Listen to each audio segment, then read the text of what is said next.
estudiantes marchando por muchas calles. Este país reclama educación para un buen mañana.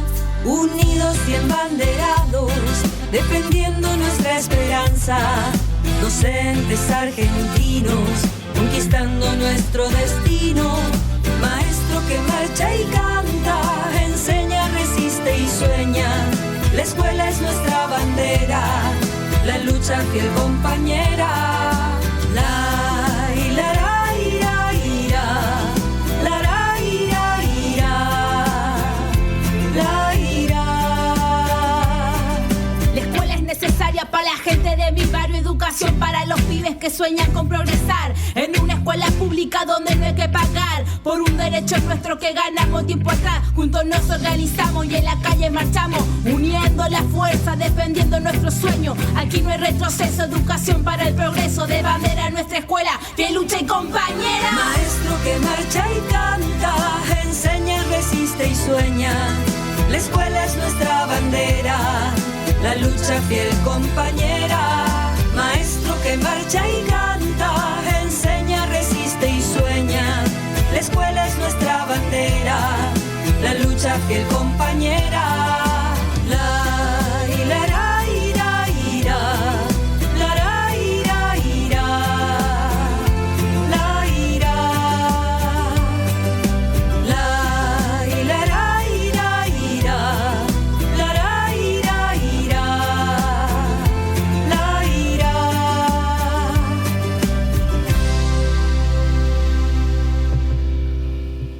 Muy buenas tardes, ¿cómo están? Bienvenidos a una nueva edición de La Tiza de Punilla en esta fría tarde en nuestro valle, fría tarde en Villa Carlos Paz, tarde-noche ya. Quiero hacer un comentario acerca de los semáforos de la Avenida Libertad. Yo no sé si el temprano oscurecer hace que los conductores no vean el semáforo en rojo, por ejemplo. Contrariamente a lo que uno pensaría, que cuando oscurece el rojo se ve más, ¿no? Porque pasan como si estuviera en verde. Y bueno, ahí, por más que haga frío, puede haber peatones, puede haber otros vehículos que ven que tienen el semáforo en verde para su mano, para su lado, y largarse a cruzar. O sea, se puede provocar más en una avenida como Libertad con tanto tránsito. Bueno, me parece que hay que tener un poquito más de precaución en el conducir. Por allí no siempre esperar que estemos tan controlados para hacer las cosas como corresponde, me parece. Pero bueno, yo me iba largando a cruzar y pasaron no un vehículo que cruzó en rojo, 3 o 4. Tuve que esperar para poder cruzar cuando tenía el paso. En fin, ¿cómo le va, Jorge Morván? Buenas tardes a todos y a todas, muy bien. No sé, estarán muy apurados. ¿Qué les pasa? Bueno, a veces estar tan apurado. Yo no hago esas cosas. Yo manejo y cuando está el semáforo en rojo, freno, ¿no? Es lo que hay que hacer. Y bueno, pero a veces estar tan apurados puede llevar a cuestiones que a lo mejor... A ver, si algún conductor quiere arriesgar su propia vida en estamparse contra algún lugar, por supuesto que será algo difícil y demás, pero la cuestión son las vidas de los otros. Claro, que en realidad tiene que ver con todo lo que venimos, todo tiene que ver con el otro. ¿No es cierto, Jorge Boido? Sí, porque no hay, me parece que en promedio no hay excelentes conductores, sobre todo en términos de normas viales, ¿sí? O pulcros o impolutos. Pero hay cosas básicas que en realidad no tiene que ver con saber una norma o no, ¿sí? O con manejar bien o manejar mal, o arriesgarse o no. El tema del semáforo rojo tiene que ver con la negligencia, lisa y llanamente. Porque si hay un idioma universal, es que el rojo no se cruza. Y bueno, uno se puede permitírselo indebidamente, que eso, 3 de la mañana, no hay nadie, soy el único que está parado ahí, bueno, despacito, cruza, pero en pleno día, en pleno tráfico, es una negligencia concreta. Y aprovecho por decir esto, habría que hacer estaba buscando ahí, así como había la defensa del consumidor, no sé si habrá algún organismo que reúne, uno pueda trasladar o alertar o denunciar a las fábricas de autos, ¿sí? Porque se nota que están vendiendo autos sin guiños. Ajá. Bueno, sin por guiños, ejemplo, no por hay ejemplo, guiños. ¿no? Sí. Porque yo calculo que veo no hay tanta baliza. gente, claro, hay tanta gente que va y dobla por un lado, por otro sin guiño, digo, le deben haber sacado de fábrica la palanquita para poner guiño, porque no puede ser porque vos lo seguís 4, 5, 6, 7 cuadras, acá en Carlos Paz te obliga a un auto adelante, seguir un rato para poder ir hacia otro lugar, y doblan y nada. Y la otra que estoy notando, lo noto sobre todo en torno a este sector donde estamos, que estacionan en contramano. Ven y estacionan así como llegan, calle de doble mano, debe estacionar sobre la derecha como corresponde, en el sentido que sea, no, estacionan en contramano. Realmente hay una pérdida, me parece, de la educación vial, que si pasara porque te rayan el auto, lo chocás y nada más, bueno, pasa, pero si te lleva puesto a alguien, le complica la vida. Realmente, por eso digo, tiene que ver con el otro, o sea, el otro tiene que saber cuál va a ser tu maniobra con una señal, un guiño, si vas a detenerte de repente, porque sí, porque no se sabe por qué, una balicita, algo, saca la mano, hace algo, no sé. Y eso que, claro. Quien viene atrás, quien viene adelante, que no es adivino. Y entonces la cuestión es el otro, el que me rodea, el que trata de alguna manera cruzar una calle, el que también necesita esta vida en sociedad que hoy nos está poniendo en jaque desde todo punto de vista. Nadie se salva solo. Bueno, y quizá la punta sea eso, ¿no? La foto sea el semáforo en rojo, el guiño, estacionar en contramano, pero en realidad creo que si le sacas la piel a la cebolla y te vas más para adentro, pasa por esto, digo, ¿no? Esto de que el otro me importa nada. Lo niego, no lo miro. Y así, si escalas, bueno, le pega a los viejos todos los miércoles. Claro. Bueno. Hoy zafaron los viejos. Y te deja naturalizarse, empieza como a, bueno, no quiero decir esa frase, algo habrán hecho, bueno, en fin, cuestiones que se vuelven naturales. Bueno, que no nos pase.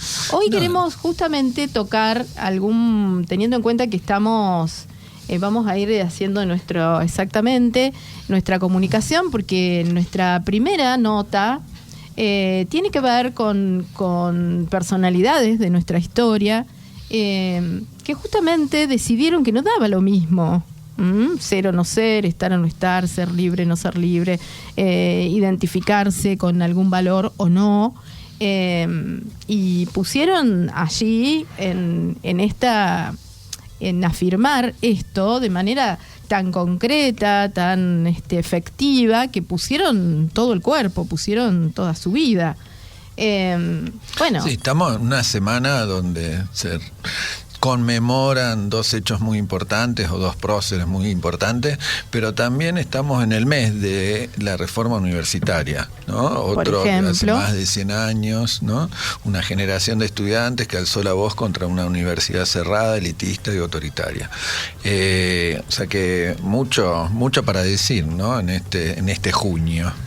Bueno, y por allí debería ser no simplemente una letra histórica fría, pero bueno, va a ser nuestro primer tema en este miércoles entre feriados, una semana sumamente corta, pero que para las escuelas, para quienes transitamos las escuelas, sin embargo, viene a traernos un agobio bastante importante, porque hay que hacer todo un montón de cosas en 3 días. Así que, bueno, es corta, pero no tanto.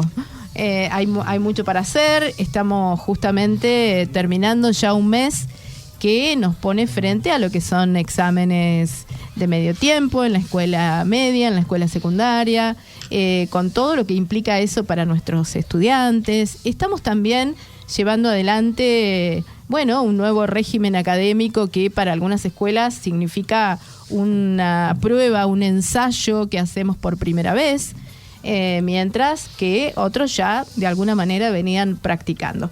Pero como decíamos hace unos momentos, ya está en comunicación con nosotros el profesor Fermín Bortel, historiador, politólogo, docente, un pensador también, pero quien nos va a ayudar a pensar específicamente, a pensar de manera concreta en estas fechas importantes que nos están rodeando en este miércoles. Muy buenas tardes, Fermín, ¿cómo estás? Hola Valeria, hola Jorge, ¿cómo están? Buenas tardes. Un saludo a la audiencia también. Bueno, un poco saber, un poco que nos ayudes a pensar en estas fechas. Bueno, qué interesante, ¿no? Recuperar las efemérides, los días patrios en estos tiempos y volver a pensarlos en tiempos tan lejanos de aquellos en los que fueron definidos como actos escolares, como días feriados.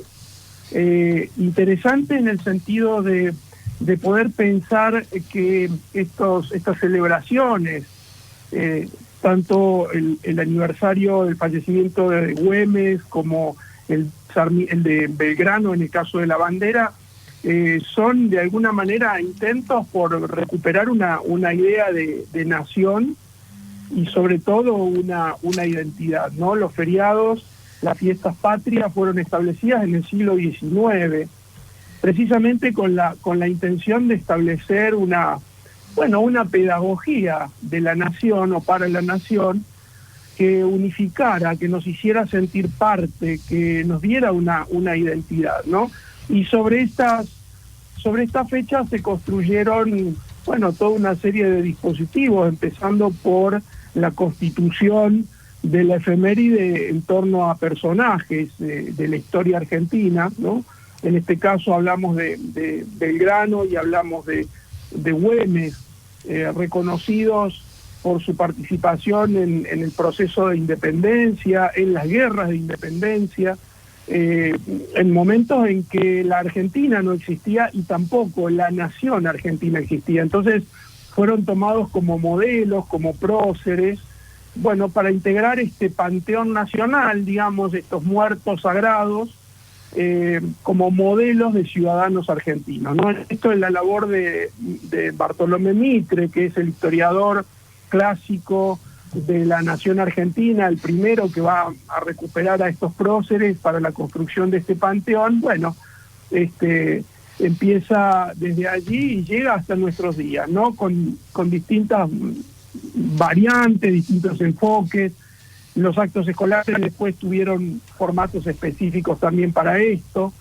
Entraron en las escuelas también. Lo que fue inicialmente, en algunos casos, una fiesta patria, como el 25 de mayo o el 9 de julio, se terminaron transformando en actos escolares sobre fin del siglo XIX y hoy están centrados básicamente en la actividad escolar o en el feriado que detiene las actividades, pero con finalidades turísticas, no con finalidades patrióticas.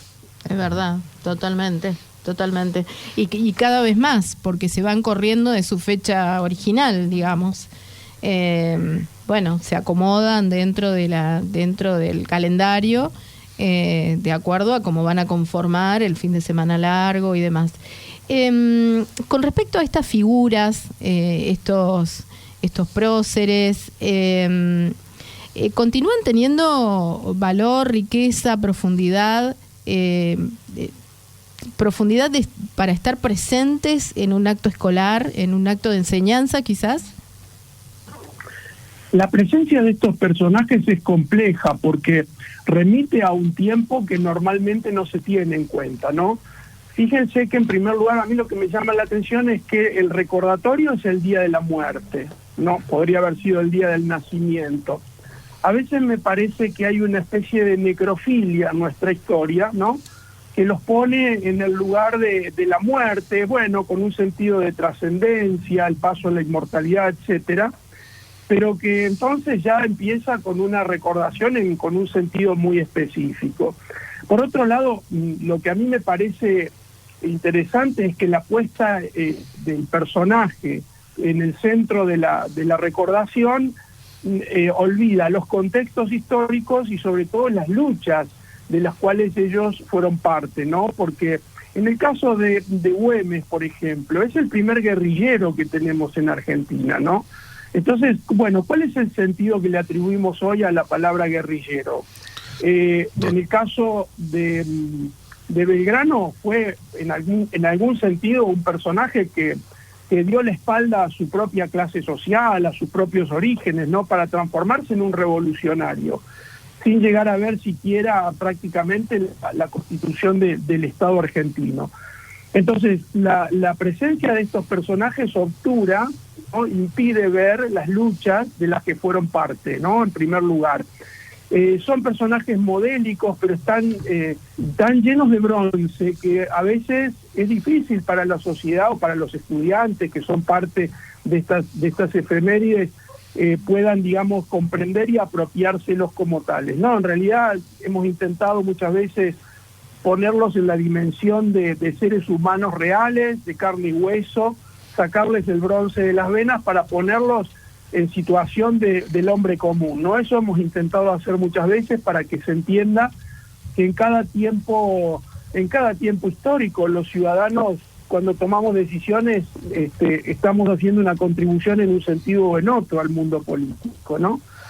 Bueno, y finalmente, en un contexto de globalización, hoy desglobalización para algunos otros, la recordación de estos personajes, sus luchas o sus símbolos, como en el caso de la bandera, pueden ser tomados hoy como una reacción a ese proceso que intentó unificar el mundo, ¿no? La desglobalización que estaríamos viendo podría recuperar alguna de estas banderas o alguno de estos personajes en sus luchas nacionales para la discusión del tiempo presente. ¿Y de alguna forma nos permite mirar el futuro también, esto? Siempre son una proyección. Son una proyección y son un motivo de discusión y debate, o por lo menos debieran serlo, ¿no? La propuesta es desacartonarlos para poder pensar con ellos los debates que dieron en su época, que son debates actuales. Son debates actuales. El debate, el Belgrano económico, que no conocemos tanto, con su tarea en el consulado y sus escritos económicos, su pensamiento educativo es muy interesante para recuperarlo en tiempo presente. Las luchas de Güemes, ¿no? El sentido de la identidad salteña que él expone, bueno, son interesantes para traerlos al tiempo presente y pensar el futuro. Son aquellos que se propusieron como los padres de nuestra nación. Y entonces sobre ellos yo creo que hay que exhumarlos, y no cada año, sino hacerlos presentes en el debate cotidiano, para poder pensar el mundo que estamos viviendo hoy, ¿no? Yo insisto en esto de este proceso de desglobalización que vive Occidente, que probablemente sea un acicate para pensar nuevamente estas ideas en clave nacional, en clave más identitaria. La realidad es que los símbolos que ellos dejaron, en el caso de las banderas, hoy no conforman parte de esa dinámica que se le intentó imponer originariamente, sino que está más bien en una camiseta de fútbol, en una bandera en un estadio, ¿no? La nacionalidad pasa por otros lados. Vamos a ver en este tiempo cómo se reconfigura. Bueno, digamos que es un tiempo complejo, ¿no? Desde quienes nos gobiernan, o sea, los sentidos que, o sea, desde algún punto de vista se pueden ver procesos, esto que decís de desglobalización, pero por otra parte también es como que hay otros que van para otro lado, que no sé si se puede distinguir muy bien para dónde, pero bueno, este también es un tiempo muy complejo, y quizás esas claves del pasado sea muy bueno tenerlas presentes. para tratar de, digamos, entender algo, de comprender o de por lo menos establecer algún tipo de mapa, ¿no? Sí, así es. En la complejidad del tiempo, su pensamiento puede iluminarnos en los debates. Quizás no vamos a recuperar la cuestión del libre cambio o el centralismo comercial o el monopolio comercial que planteaba Belgrano en el siglo XIX, pero sus ideas sobre educación y sobre economía, sus ideas sobre lo que debe ser una nación, me parece que pueden ser una cosa interesante para recuperar, ¿no? Para pensarnos nosotros como sociedad, ya quizá más allá de la idea de nación, sino nuestras propias identidades locales, cómo sumar esas identidades locales a ese proyecto nacional. Me parece que por ahí pasa la discusión y en este sentido es rico e importante la recordación de estos personajes históricos, que insisto, no pueden ser descontextualizados de su tiempo, porque ellos expresaron luchas sociales, luchas políticas, luchas económicas, y es un poco lo que ocurre en las sociedades en nuestros días también, ¿no? Estamos en tiempos donde la complejidad nos obliga a tomar decisiones. Bueno, entonces, que nos ayuden ellos desde su pensamiento, como fundadores, como padres fundadores, a pensar esto que viene, ¿no? Dónde estamos parados y hacia dónde vamos. Fermín, te agradecemos muchísimo tu participación en la tiza de Punilla. Bueno, y sobre todo te agradecemos esta posibilidad de pensar también como educadores y bueno, y qué sentidos le damos a aquello que hacemos en las escuelas y que en muchos casos lo hacemos de manera mecánica. Bueno, desnaturalizar también nuestras acciones y nuestra acción con las efemérides, nuestro trabajo con esto que nos marca un calendario y aquellas figuras que tenemos que revivir en estos momentos. Bueno, gracias a ustedes por invitarme, muchas gracias. Un abrazo grande, hasta pronto. Chao, chao. Bueno, muy bien, nos deja algunas cositas como para cositas y grandes cosas, digamos, para pensar, que era nuestra intención, un poco. A mí también me hace un poco de ruido que se junten, que estén tan juntas y que obligue a la escuela a conmemorar al mismo tiempo. Claro, sí, pues son dos personajes totalmente diferentes, ideas y acciones que se dieron de formas diferentes y que creo que vale cada uno como para ser analizado, recordado, cada uno estudiado tiene, por separado, ¿no? Exactamente, cada uno tiene su peso específico. Bueno, recién el profesor Bortel hacía como una mención a las diferencias y al contexto de complejidad en que cada uno de estos personajes se desarrolló, y cuánto dejó como para seguir pensando, leyendo y demás, y el unirlos en una efeméride, en una fecha, porque bueno, los tiempos escolares también no prevén 2 actos, o sea, en realidad existe la necesidad de hacer un acto, y en realidad que es bastante poco lo que se puede avanzar en el pensamiento o en de alguna manera establecer algunos símbolos, algunas metáforas que de alguna manera nos traiga algo de los valores de estos personajes. Sí, que los traiga al presente y a una forma de poder apropiarlos en el presente, ¿no? Así es. Porque, bueno, muchas veces se habla, ¿no?, de la grieta, que la grieta empezó hace cientos de años, ¿no? Y bueno, y eso deberíamos estudiarlo, saberlo, conocerlo, de dónde surge, por qué surge, ¿no? Y ahí aparecen estos personajes, ¿no? Tal cual. Por eso en la historia, por ahí, ¿no? No sé, ahora Paca Paca seguramente el ídolo máximo pasará a ser Roca y bueno, y los demás estarán en un segundo plano, ¿no? Ahí hay como una especie de... Hay un personaje foráneo. Sí, hay un dibujo nuevo que no lo he visto. No sé qué, sí, Sí, un dibujo nuevo que propone... Un Einstein, una cosa así. Sí, pero que habla pestes de todo el mundo. Sobre todo cuando no son sus ideas de derecha. Me imagino, sí. no es un canal con el que en este momento podamos contar. Pero bueno, hay un profesor, si tienen Instagram, que se hace llamar Juancito Piedra, que hace unos resúmenes interesantísimos en pequeños videos. Hay uno, por ejemplo, sobre los infernales de Güemes, porque en realidad es esto que dijo recién el profesor Bortel, el primer guerrillero de la historia. Lo que plantea Martín Miguel de Güemes con gauchos, integrantes de los pueblos originarios,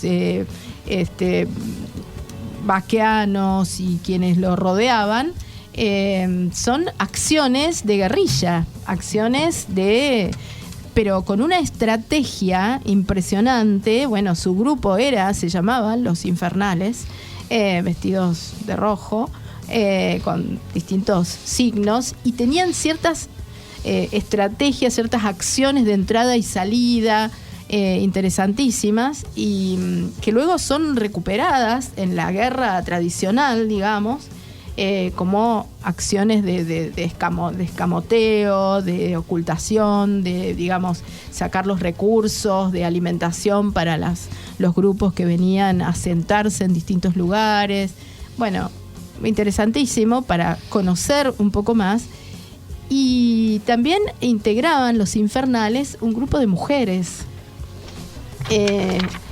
mujeres que participan en esta guerrilla, y que me parece que, bueno, necesitaríamos tiempo para poder profundizar en su conocimiento y reconocimiento, justamente en estos momentos en que el calendario nos indica que la figura de Martín Miguel de Güemes tiene que ser recordada. Claro. Y que costó un poquito más que se lo reconozca, ¿no? Sí, y que se le dé un día como un día festivo para festejarlo, o no para festejarlo, sino para recordarlo. Sí, son días de conmemoración. O sea, en muchos casos hacemos fiestas, pero sin embargo son días de conmemoración, porque como en realidad estamos recordando la fecha de su fallecimiento. Así es. Bueno, seguimos adelante. Sí, recordemos que algo que están preguntando nuestros afiliados y no afiliados también es la fecha de pago del aguinaldo, ¿no? ¿Y cuál es la fecha? Y espera que me lo confirmo acá, el pago del medio aguinaldo, tanto para activos como para jubilados, va a ser el próximo jueves 26 de junio. ¿Sí? Muchos lo estaban esperando porque normalmente se cobra el 20 y pico. Bueno, se dilató un poquito. Recordemos que está dentro de los términos legales, siempre se paga antes del 30 de junio o la obligación de pagarlo antes del 30 de junio. Pero bueno, el jueves 26 de junio se están cobrando, y para aquellos que tengan algún MAP así con problemita, ayer se liquidaba una planilla adicional, o sea que por ahí fíjense por las dudas que si tenían algunas horas que le estaban adeudando, pueden haber sido cobradas. Muy bien, a tener en cuenta entonces, ya para ir haciendo la checklist con lo que van a cobrar de aguinaldo, no vamos a entrar en detalles mayores, pero bueno, una checklist corta, por supuesto, no, tampoco hay que, pero bueno, es un alivio para muchos, en muchos casos es un pequeño alivio el que llega con el aguinaldo el 26 de junio. Así es. Un tema que nos interesaba tocar hoy, ya comenzamos hace unos días a hablar un poquito acerca de la atención de las escuelas especiales, de los docentes de escuelas especiales, y también de aquellos profesionales que tienen que ver justamente con la inclusión de estudiantes con necesidades educativas especiales, y que en muchos casos son absolutamente necesarios para la plena inclusión en escuelas de régimen común, de muchos chicos y chicas con alguna necesidad. Y estamos hablando de docentes de apoyo a la inclusión, las DAI, se las conoce con las y los DAI, con esa sigla, profesionales que trabajan en el ámbito educativo, que facilitan la inclusión de estos estudiantes. Su rol principal es apoyar al docente de grado con algunas herramientas o con algunas estrategias que puedan de alguna manera adaptar el currículo, la currícula oficial, el currículum y la creación de entornos de aprendizajes inclusivos.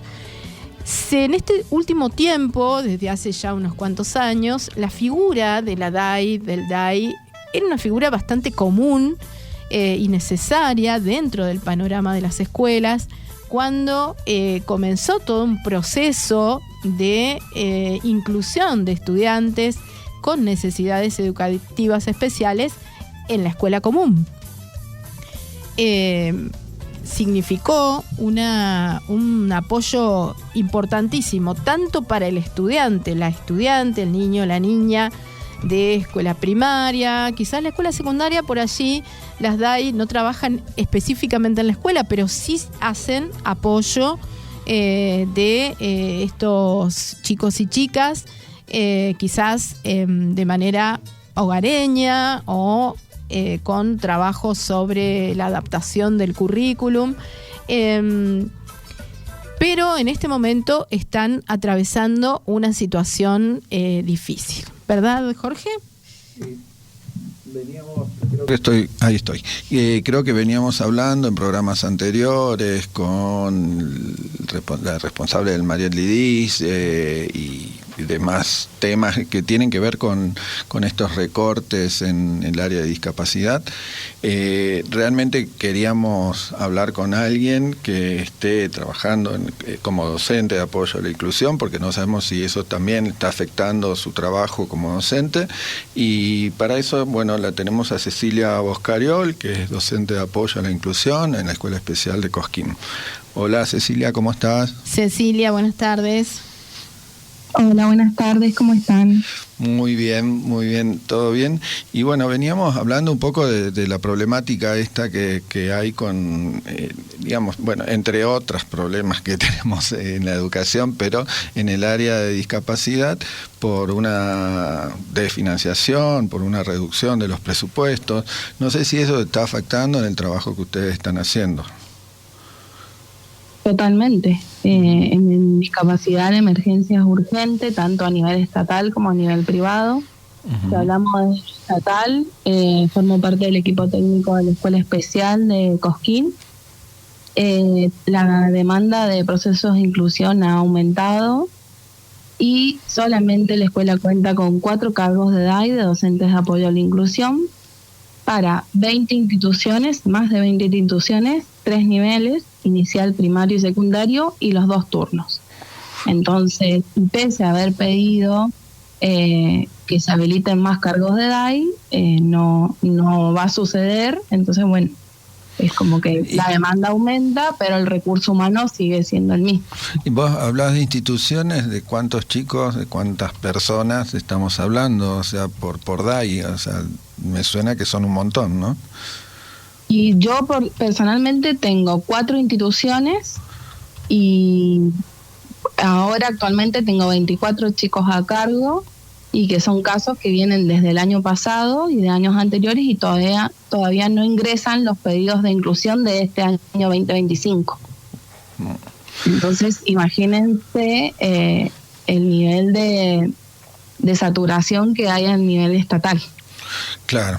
Sí, y que también hablábamos acá a nivel privado también, con el Mariel Lidis, que es también un instituto privado. A nivel privado. Exacto. Exactamente. A nivel privado funciona, es exactamente lo mismo, porque las autorizaciones para las prestaciones demoran entre 1 y 3 meses, la autorización, y los pagos están ingresando hasta a 9 meses, pueden demorar, de 3, 6, 9 meses. Entonces, mientras una docente de inclusión está trabajando de manera particular, 3 meses, 6 meses o hasta 9 meses tiene que sacar dinero de su bolsillo para movilizarse, para los recursos. para todo hasta que ingrese el pago de las horas sociales. Una pregunta que hasta el año pasado nosotros veníamos hablando de un reclamo que tenían todas las DAI con respecto al traslado, ¿no? Que no se les estaba pagando, que se les pagaba mal. Eso se normalizó porque teníamos entendido que había habido un principio de solución.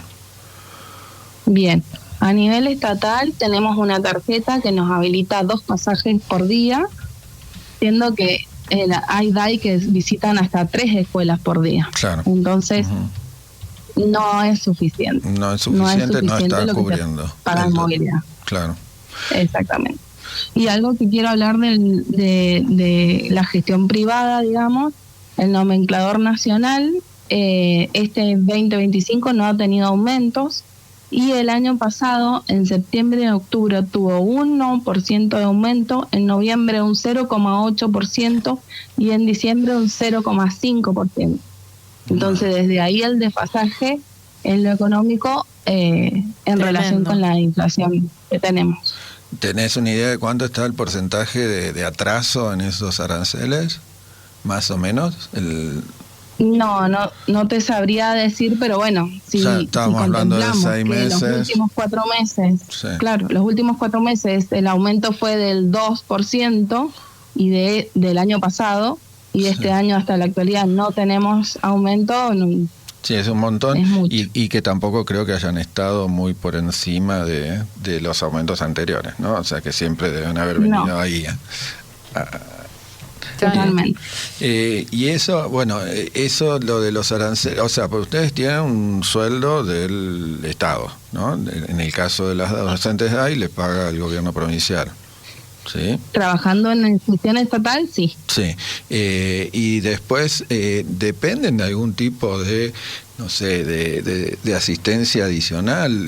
Que los alumnos, me refiero, ¿no? Los alumnos que tienen sus problemas de discapacidad, más allá de una docente de ahí, por ahí necesitan otro tipo de atención que también se les debe estar complicando, ¿no? Por supuesto, las DAI siempre trabajamos en equipo con otras terapeutas, con fonoaudiólogas, con terapista ocupacional, con psicopedagoga, con psicología. Bueno, todas esas terapias también están resentidas. Todos estos atrasos en el nomenclador nacional también las afecta al resto de las terapias. Claro, o sea, entonces no es solo la parte de educación la que está afectada, sino también la parte de salud. Y a tu trabajo como educadora se le suma los problemas de no tener por ahí la asistencia de estos servicios indispensables para estos casos, ¿no? Cecilia, como para tener quizás como para poder dar una idea bien clara del trabajo que realiza la docente de apoyo. ¿Cuántos estudiantes tenés vos particularmente?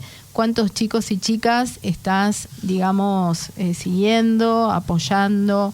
¿Un día de trabajo, digamos, o en una semana? ¿De qué volumen de chicos hay que acompañar?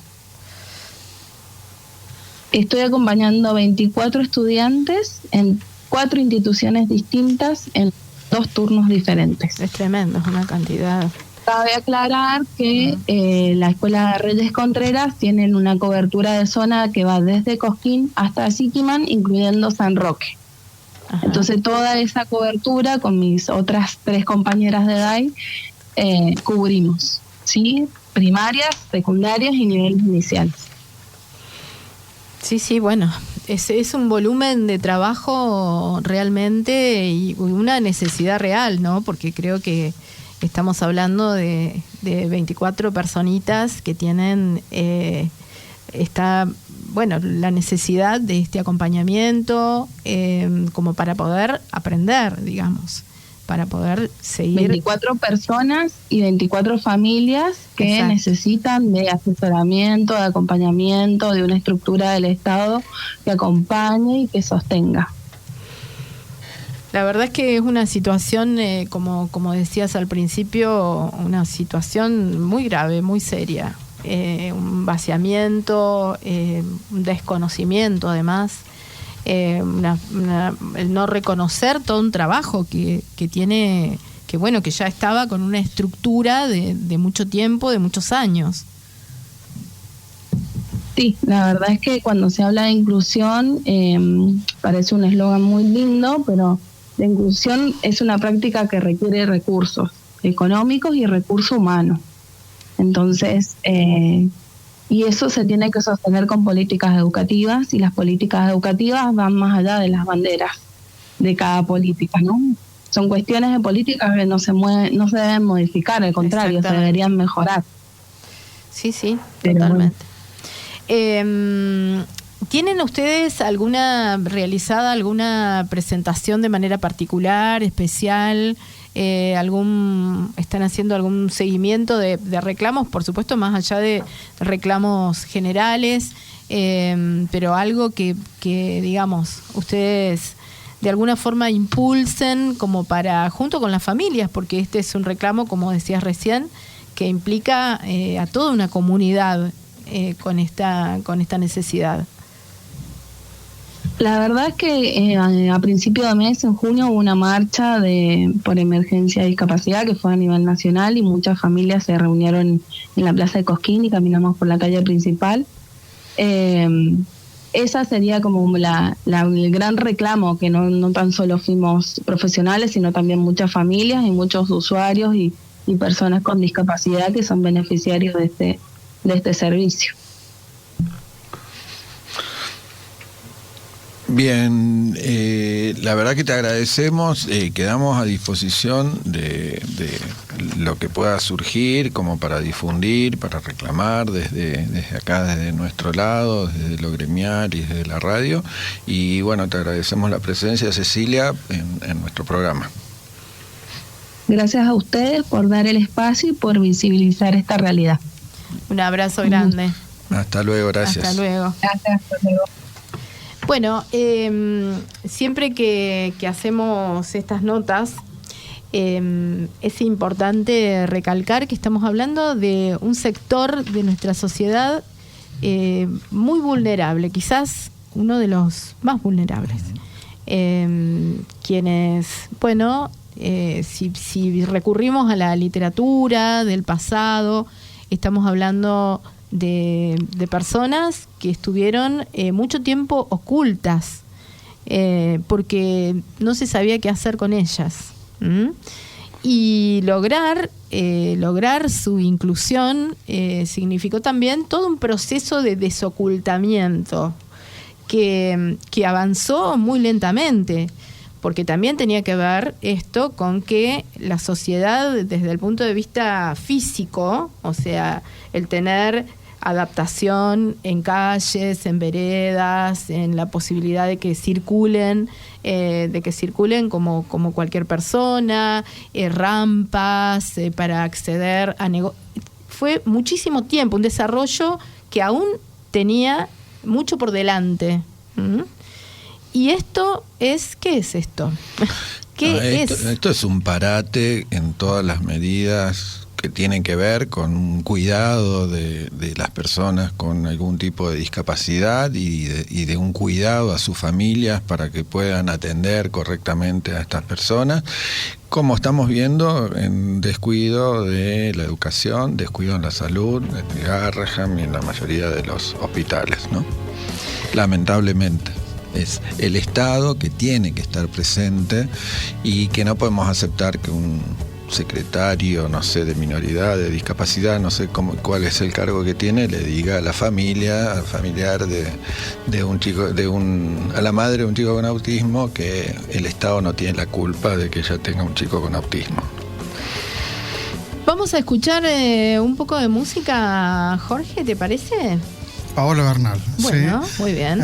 Con el tema de mi corazón. Muy bien. Ahí vamos. La Tiza. 34 años acompañando la lucha de las y los docentes.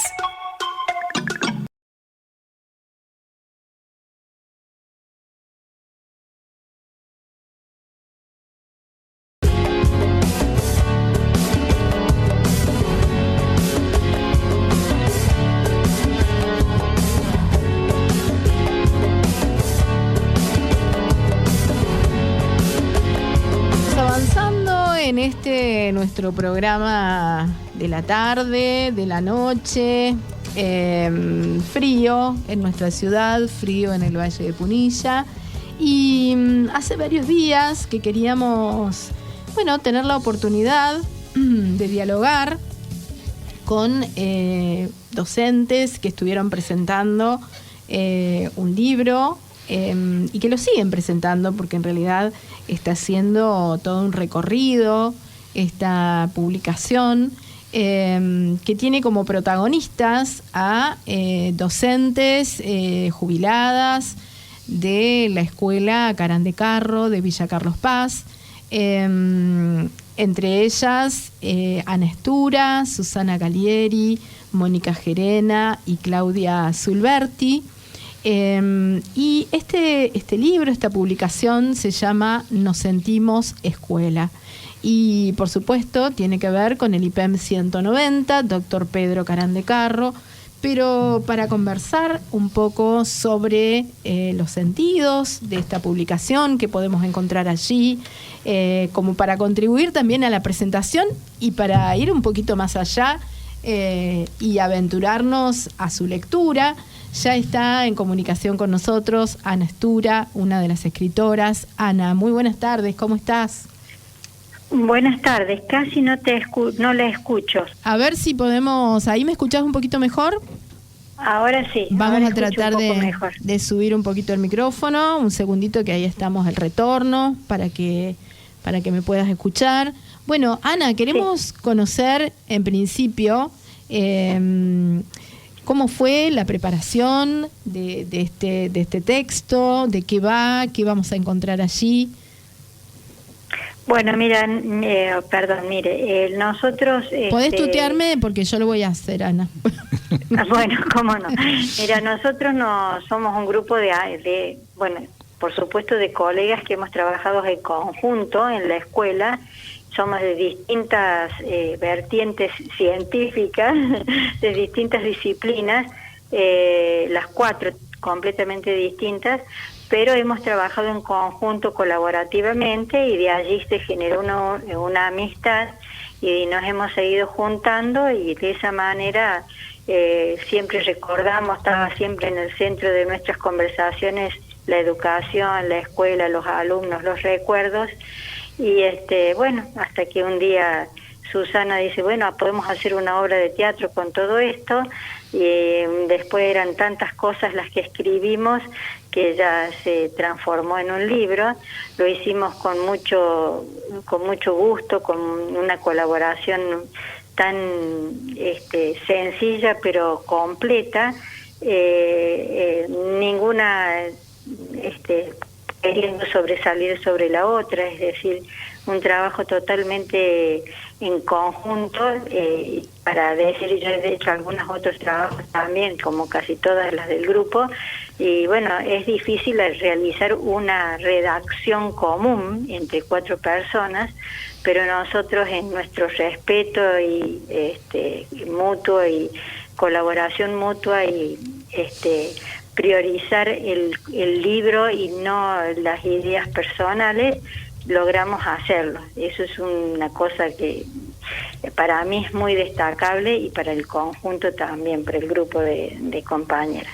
En realidad plasmamos allí experiencias, vivencias, proyectos, cómo fue desenvolviéndose la institución, pero no hay protagonistas.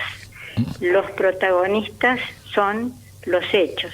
Es decir, no se nombra a nadie, no hay ningún protagonismo de nadie. Queremos que el libro sea el protagonista.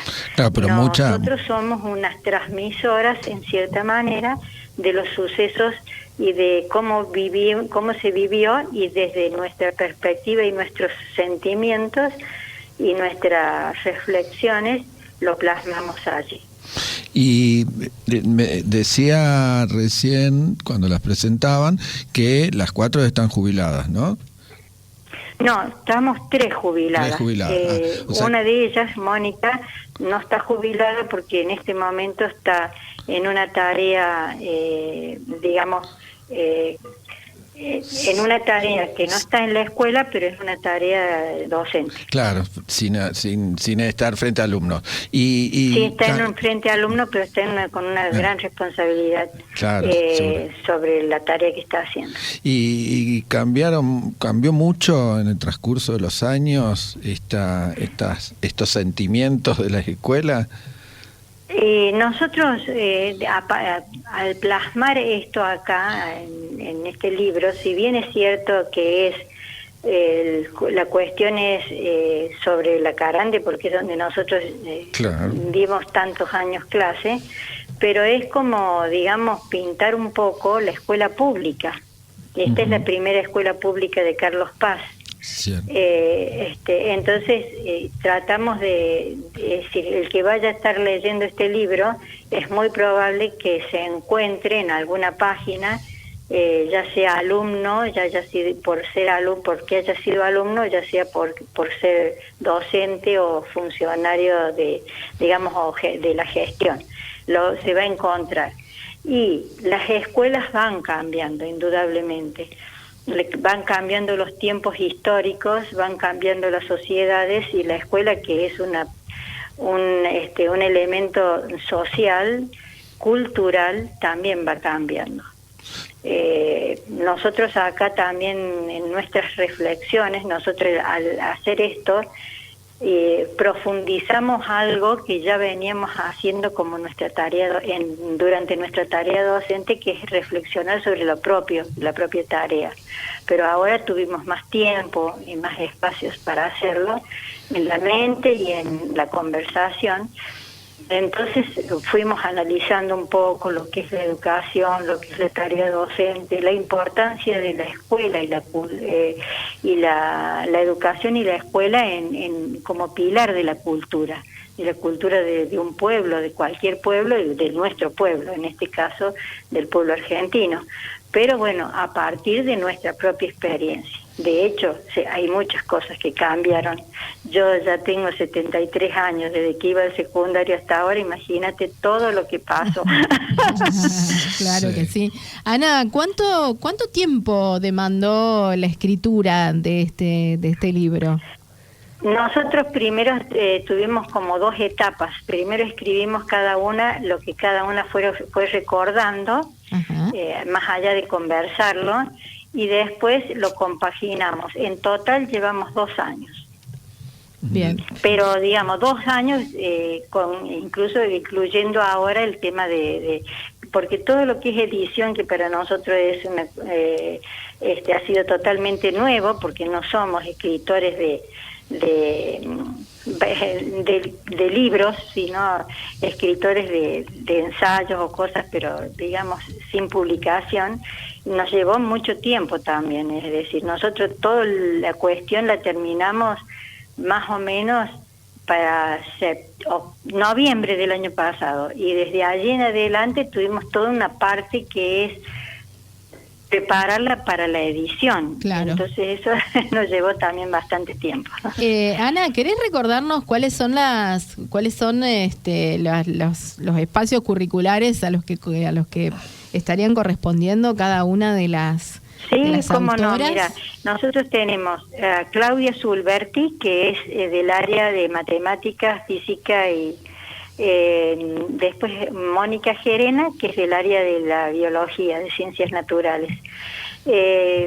Claudia Sulberti, que es del área artística, es de teatro, y yo soy de historia, ciencias sociales. Qué hermoso, qué riqueza. Una variedad muy amplia, pero y también tenemos distintas miradas de un montón de cosas. Pero el objetivo, cuando uno tiene un objetivo común al cual llegar, las fuerzas, la inteligencia, las energías, todo va puesto allí y bueno, se puede construir. ¿Cómo puede hacer quien quiera acceder a esta publicación, quien quiera acceder a este libro? A lo mejor nosotros tenemos una página en Instagram que se llama Nos Sentimos Escuela. Muy bien. Y a través de allí se puede solicitar el libro, y prontamente va a estar en las librerías de Carlos Paz. Ay, bueno, muy bien, excelente. Mañana, pero bueno, estamos esperando. Tuvimos una gran sorpresa porque, bueno, ¿qué hacemos? Hacemos 50, 20, 30 para nosotros. Bueno, hicimos 100 y se agotaron en la primera quincena, así Bueno, que qué hermoso. ahora estamos esperando la segunda edición. Muy bien. y con tantos alumnos que pasaron por esa escuela, mínimo la mitad lo deberían comprar porque seguramente les va a encantar. Y bueno, no se sabe eso. Ana, mañana... Nosotros lo hemos hecho para mantener presente, vivo y algo que es fundamental, que es anclar el futuro en un pasado constructivo, para que siga siendo constructivo. Y eso también va en parte para todas las comunidades escolares o cualquier otras comunidades, así como la historia de un pueblo sirve para anclar las esencias y los éxitos y los fracasos y seguir adelante sobre eso. Y bueno, tiene un poco ese sentido desde la institución de las escuelas públicas. Bueno, hermoso, la verdad que un hermoso mensaje, ya tengo ganas de leerlo. Ay, porque, qué suerte. Sí, después porque, hacemos el comentario. Cómo no, porque bueno, me parece que justamente nuestra Villa Carlos Paz necesita más literatura específica de sus instituciones. Literatura que nos dé ese sustento desde tanto el recorrido histórico como desde las anécdotas, como desde los nombres de quienes transitaron, así como desde el ensayo, desde el pensamiento, desde el poner como en contexto lo que pasó y cómo pasó, y que bueno, me parece una contribución realmente muy especial, porque se trata de una contribución de quienes lo formaron, quienes estuvieron allí en presencia, viviendo todo esto. Si vos me permitís, nosotros, no sé si tenemos tiempo, pero nosotros hicimos como varios espacios, no le quisimos poner capítulo porque nos parecía que era como una cosa muy escolar, un capítulo tal, capítulo cual, así que le pusimos espacios o apartados. Sí.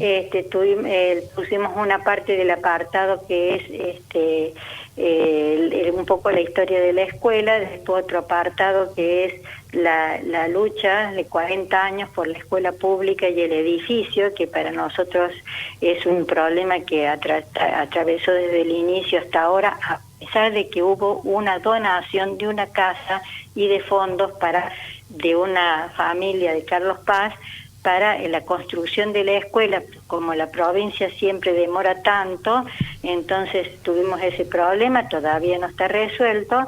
Después tenemos todo lo que es las experiencias pedagógicas, después las vivencias, después una representación, la letra de una representación teatral, y por último, a modo de cierre, que hacemos allí como un resumen de lo que nosotros consideramos educar y un montón de cosas. Bueno, hermoso. Esa sería la temática del libro. El recorrido, muy bien.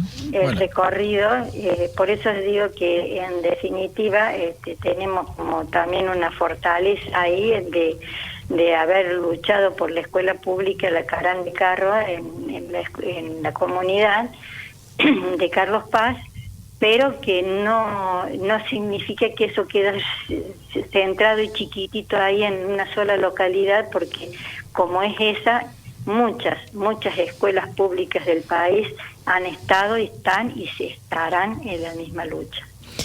La verdad es que excelente, felicitaciones, muchísimas gracias por este ratito de conversación. Por supuesto que vamos a estar acompañando ya la segunda edición de Nos Sentimos Escuela, y vamos a ver de pronto poder acceder al texto para poder leerlo. Te mandamos un abrazo grande y la felicitación a todas las autoras. Gracias por la atención. Muchísimas gracias. Gracias. Buenas tardes. Hasta pronto. Hasta pronto. Y si alguien llega a andar por Córdoba mañana, jueves 19, a las 19 horas, van a estar presentando el libro en el Cafetín de Quo Vadis, en Avellaneda 1423 de Cofico. Muy bien. Bueno, hemos tenido un variado programa hoy. A pesar de todo, siguen pasando cosas lindas, como por ejemplo, bueno, siempre el advenimiento de un libro es algo para celebrar, porque bueno, hay algo allí, algo del orden de lo vivencial que queda allí plasmado. Sí, de una escuela local, de docentes locales, pública, de 4 docentes que estuvieron años trabajando para una esta escuela fundante de nuestra ciudad, una escuela pública, una escuela que pertenece a lo que podríamos llamar una cierta periferia, que tiene tanto para decir y tanto para contar. Y que se fue celebrado, lo cual también es importante decir, la llegada de este texto celebrado desde toda la comunidad docente y escolar de nuestra ciudad. Así que bueno, qué bueno que se hayan agotado las primeras 100 ejemplares y que ya estén en camino los próximos. Y nos estamos yendo, no sé si nos queda algo por ahí que urgentemente tenemos que mencionar, no. Bueno, nos vamos entonces recordándoles nuestras reiteraciones. Mañana en Villanos Radio a las 17 horas y el día sábado a las 20, sintonizando la FM 94.7 en Villa Giardino, Radio La Minga. Muy bien, que estén muy bien, que pasen bien el fin de semana largo, con mucho abrigo. Hay como 73 cepas del COVID que ya están entre nosotros. No tires mala onda. Y otras enfermedades. Bueno, hay que tenerlo presente y hay que cuidarse. No, es impresionante. Uno abre ahora cualquier red y es como que cada vez son un número más impresionante de cepas y de cosas raras. Así que hay que cuidarse mucho. Los estuvimos acompañando desde nuestra producción, Celso Córdoba, María Rosa Jara, aquí en los estudios de Villanos Radio, Jorge Morván, Jorge Boido. Mi nombre es Valeria Flesia. Nos vemos y nos escuchamos el próximo miércoles a las 19 horas aquí en vivo en Villanos Radio. Chau. UPC, nuestra identidad como trabajadoras y trabajadores de la educación, se construye en la tarea de enseñar. Venimos de todas partes, marchando por muchas calles. Este país reclama educación para un buen mañana, unidos y embanderados, defendiendo nuestra esperanza. Docentes argentinos, conquistando nuestro destino. Maestro que marcha y canta, enseña, resiste y sueña. La escuela es nuestra bandera, la lucha fiel compañera.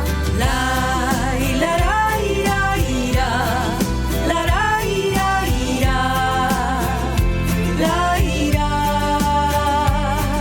La escuela es necesaria para la gente de mi barrio, educación para los pibes que sueñan con progresar en una escuela pública donde no hay que pagar por un derecho nuestro que ganamos tiempo atrás. Juntos nos organizamos y en la calle marchamos, uniendo la fuerza, defendiendo nuestro sueño. Aquí no hay retroceso, educación para el progreso, de bandera nuestra escuela, que lucha y compañera. Maestro que marcha y canta.